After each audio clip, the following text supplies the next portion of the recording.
Hello friends, welcome to my YouTube channel जिसका नाम है यूनिवर्सल लर्निंग हब। तो फ्रेंड्स, आज इस वीडियो में हम बात करेंगे जो कि जेके बुक्स की तरफ से मास प्रमोशन हुई है annual by annual fresh private students की, जो कि बिलोंग करते हैं कश्मीर डिवीजन और विंटर जोन जो जम्मू में आता है, उसके क्लास 10th 11th और 12th के स्टूडेंट्स की। तो इस वीडियो में हम डिस्कस करेंगे कि कौन से स्टूडेंट्स जो है इस मास प्रमोशन की वजह से जो है क्वालिफाई किया है और कौन से स्टूडेंट्स को किस तरह से मार्क्स दिए गए हैं। तो सारे जो डाउट्स हैं स्टूडेंट्स के, वो इस वीडियो में मैं क्लियर करने जा रहा हूँ। तो ये वीडियो अंत तक देखिए ताकि आपके सारे डाउट्स क्लियर हो जाए और इस चैनल को सब्सक्राइब कीजिए। तो फ्रेंड्स, चलिए स्टार्ट करते हैं हम इस वीडियो को। जो आप देख सकते हैं, ये जेके बुक्स की ऑफिशियल साइट से मैंने डाउनलोड की है एक नोटिफिकेशन, और ये जो है क्लास 12th वाली नोटिफिकेशन है, और इसी के साथ और दो नोटिफिकेशंस भी बिल्कुल सेम पैटर्न पे सेम ऑर्डर में निकली है फॉर क्लास 11th और क्लास 12th की। आपको बता दें, ये वो नोटिफिकेशन है जिसमें जो है मास प्रमोशन रिगार्डिंग डिक्लेरेशन की गई है। मास promotion for class 11th 12th and 10th, जो कि एनुअल प्राइवेट थे या बाय एनुअल प्राइवेट थे, कश्मीर डिवीज़न या विंटर जोन एरिया जो जम्मू में आते हैं उनके रिगार्डिंग। तो इस वीडियो में जो है हम सबसे पहले बात करेंगे कि आपको ये मार्क्स किन बेसिस पे जो है दिए गए हैं और कौन कौन से स्टूडेंट्स को इस मास प्रमोशन से जो है फ़ायदा मिला है। तो चलिए मैं आपको आगे एक्सप्लेन करूँगा सबसे पहले कि प्रोपोर्शनेट मेथड जो है वो क्या है आखिर। तो चलिए अब मैं आपको समझाऊंगा कि प्रोपोर्शनेट मेथड यानी एवरेज बेसिस पे मार्क्स किस तरह से दिए जाते हैं। जैसा कि आप सबको पता है कि टोटल जो है 5 सब्जेक्ट्स होते हैं। तो फॉर एग्जांपल हम यहाँ पे बात करेंगे कि आपके 4 सब्जेक्ट जो है वो ऑलरेडी जो है क्वालिफाइड है, और आपका जो पहले सब्जेक्ट में मार्क्स आते हैं वो आते हैं जो है, चलो आप मानते हैं 40 मार्क्स है आपके एक सब्जेक्ट में, दूसरे सब्जेक्ट में आपके है 50 मार्क्स जो कि आपने ऑलरेडी क्वालिफाइड किए हैं, तीसरे सब्जेक्ट में आपके बनते थे 60 मार्क्स, और जो फोर्थ सब्जेक्ट था आपके उसमें बनते थे आपके फॉर एग्ज़ाम्पल 70 मार्क्स। तो अब एक ही सब्जेक्ट था जिसका आपको एग्ज़ाम में अपीयर होना था, लेकिन जो अब उसका मास प्रमोशन हुआ तो उस सब्जेक्ट में आपको मार्क्स किन बेस पे मिला है, प्रोपोर्शनेट बेस। तो वो प्रोपोर्शनेट बेस कैसे होता है कि आपको इन 4 सब्जेक्ट्स में जो हाईएस्ट मार्क्स मिले हैं 2 सब्जेक्ट्स के, उनकी एवरेज निकाली जाएगी। फॉर एग्जांपल यहाँ पे हाईएस्ट मार्क्स है 60 और 70, और इनकी एवरेज अगर आप देखें तो वो बनती है, आप देखिए इनका टोटल जो है वो है 130 डिवाइड बाई 2, यानी इनकी एवरेज जो है वो बनती है 65। यानी जो आपका रेपियर सब्जेक्ट था उसमें आपको अवार्ड किए जाएंगे 65 मार्क्स और आपको डिक्लेयर किया जाएगा पास उस सब्जेक्ट में। तो इसी तरह से जिन कैंडिडेट्स के सिर्फ आप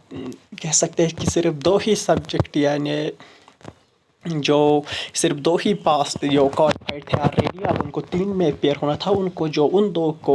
की एवरेज निकाली गई है तो वो तीसरे सब्जेक्ट में दिए गए हैं, और फिर से 2 सब्जेक्ट्स की एवरेज निकाली गई है, और वही मार्क जो है फिर फोर्थ सब्जेक्ट में दिए गए हैं, और इसी तरह से ये प्रोसेस कंटिन्यू हुई है। तो यही है प्रोपोर्शनेट मेथड की एवरेज, जो हाइस्ट आपको 2 सब्जेक्ट्स में मार्क्स मिले हैं उनकी एवरेज करने के बाद वो मार्क्स आपके जो है, जो आपका रेपियर सब्जेक्ट होता है उसमें दिए जाते हैं। अब हम आपको ये बताया दें कि इस मास प्रमोशन से फ़ायदा किन स्टूडेंट्स को मिला है। सबसे पहले तो जो इम्पोर्टेंट बात है वो ये है कि ये फ़ायदा उन स्टूडेंट्स को मिला है जिन्होंने ऑलरेडी जो है फॉर्म्स जो है सबमिट किए थे और एग्ज़ामिनेशन फ़ी जो है वो भी पे की थी, और उनका जो एग्ज़ाम होने वाला था, लेकिन आपको पता है कि कोविड वेव 2 उसकी वजह से एग्ज़ाम नहीं हो पाए, तो उसी के लिए फिर ये मास प्रमोशन का ऑर्डर निकाला गया है। तो आपको बताएं, सबसे पहले जो भी स्टूडेंट, जिस स्टूडेंट के भी 4 सब्जेक्ट यानी 4 सब्जेक्ट पास थे, उसको 5th सब्जेक्ट में एवरेज बेसिस यानी प्रोपोर्शनल बेसिस पे मार्क्स दिए गए हैं। उसी के साथ जिसके 3 सब्जेक्ट पहले भी पास थे उसको और 2 सब्जेक्ट्स में जो है एवरेज बेसिस पे मार्क्स अलॉट किए गए हैं। इसके साथ साथ मैं आपको बताता हूँ, जी हाँ, इसके साथ साथ जिस स्टूडेंट के भी यानी सिर्फ 2 सब्जेक्ट पे ऑलरेडी पास थे, उसको और 3 सब्जेक्ट्स में भी एवरेज बेसिस पे जो है वो मार्क्स अलॉट किए गए हैं, और इसी के साथ उसको भी जो है क्वालिफाई रखा गया है। لیکن جو بہت ہی امپورٹنٹ بات ہے وہ کینڈیڈیٹ جو کہ اپیئر ہوئے فریش یعنی پہلی بار، یعنی ان کا جو ہے کوئی بھی سبجیکٹ ابھی تک جو ہے وہ کوالیفائڈ نہیں ہے، یا کوئی سبجیکٹ چینج کیس میں جو ایگزام دینے والا ہے، یا کوئی ایڈیشنل سبجیکٹ کے لیے ایگزام دینے والا تھا، یا کوئی مارکس امپرومنٹ کے لیے ایگزام دینے والا تھا، یا فیلئر اور ری اپیئر یعنی جن کا صرف ایک ہی سبجیکٹ کوالیفائی تھا پہلے، ان سب کو جو ہے ان کی ماس پروموشن نہیں ہوئی ہے اور ان کو جو ہے ایگزام میں اپیئر ہونا ہوگا، جو کہ اس سال جو ہے اگست منتھ میں لیا جائے گا۔ آپ کو بتا دیں کہ جو یہ مارکس جو آپ کو دیے جاتے ہیں ایوریج بیس پہ دیے گئے ہیں، اور کسی بھی کینڈیڈیٹ کو لگتا ہے کہ اس کو یہ جو مارکس دیے ہیں وہ کم ملے ہیں، تو وہ جو ہے فریش یعنی جو ایگزامینیشن ہونے والا ہے اس میں اپیئر ہو سکتا ہے، اس میں کوئی بھی جو ہے آپ کو دقت نہیں ہوگی، آپ ایگزام کے لیے پھر سے اپیئر کر سکتے ہیں۔ اور ایک امپورٹنٹ بات جو ہے وہ کینڈیڈیٹ جن کو ووکیشنل آپشنل سبجیکٹ ہوتا ہے، اور آپ کو پتہ ہے اس آپشنل سبجیکٹ کا جو ہے امپورٹنٹلی ہوتا ہے ایکسٹرنل پریکٹیکل ایگزامینیشن، وہ لیا جائے گا سیکٹر سکل کونسل کے تحت، اور وہ ایگزام جو ہے ان کو دینا ہوگا جب بھی جو یہ کووڈ-19 کی کنڈیشن جو ہے ان میں تھوڑی سی سہولیت آئے گی، تو آپ کو وہ جو ایکسٹرنل پریکٹیکل ایگزام ہے وہ دینا ہوگا، اس میں آپ کو ایسی کوئی ماس پروموشن نہیں ملی ہے۔